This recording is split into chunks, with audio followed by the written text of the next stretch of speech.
সাকিবকে আমিনুলের প্রশ্ন, কোন বিবেকে ভোটারবিহীন নির্বাচনে অংশ নিয়ে এমপি হয়েছিলেন সেদিন? তবে ক্রিকেটার সাকিবের পাশে থাকতে চান, তাই তার গ্রেফতার বা হয়রানির পক্ষে নন ফুটবল লিজেন্ড ও বিএনপি নেতা আমিনুল হক। ক্রিকেটার সাকিবকে কে না ভালোবাসেন? গত ১.৫ দশকে সাধারণ দর্শক থেকে শুরু করে দেশের যে কোনো পেশাজীবী মানুষই কতবার যে সাকিবকে বাংলাদেশের ক্রিকেট সাফল্যের জয়ধ্বনিতে স্মরণ করেছে তার ইয়ত্তা নেই। সেই সাকিব যখন রাজনীতিতে প্রবেশ করেন, ক্ষমতাসীন দলের নমিনেশন নেন, ভোটারবিহীন নির্বাচনে অংশ নিয়ে এমপি হন, তখন পাল্টে যায় সেই চিত্র।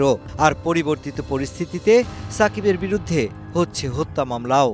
যে তার মতো একজন বিবেকবান মানুষ, যেহেতু তিনি বাংলাদেশকে রিপ্রেজেন্ট করেছেন এবং তিনি জেনে শুনে একটি অবৈধ সরকার যার কাছে ভোটের কোনো মূল্য নাই, বাংলাদেশের জনগণের কোনো মূল্য নাই, তার ক্যাবিনেটে সে কীভাবে গেল, এই প্রশ্নটি আমি সাকিবের কাছে রাখতে চাই এবং দেশের জনগণের কাছে রাখতে চাই।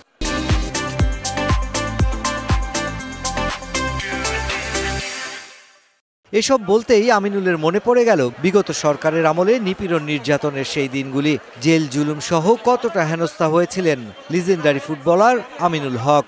তখন কেউ এ বিষয় নিয়ে প্রতিক্রিয়া দেখায়নি, এজন্যই পরিবর্তনের শুরুটা করতে চান আমিনুল। বললেন, ক্রিকেটার সাকিব সবসময়ই গর্বের, সবসময়ই সম্মানের।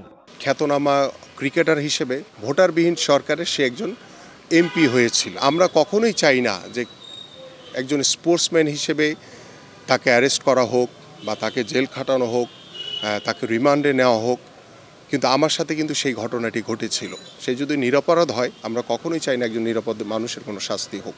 আপাতত ক্রীড়াঙ্গনের কোনো পদে দেখা যাবে না আমিনুল হককে, তবে বিসিবি বা ফুফে বা ক্রীড়াঙ্গনের যে কোনো জায়গায় ভবিষ্যতে যারাই আসছেন সে বিষয়ে গভীর পর্যবেক্ষণ রাখছেন তিনি।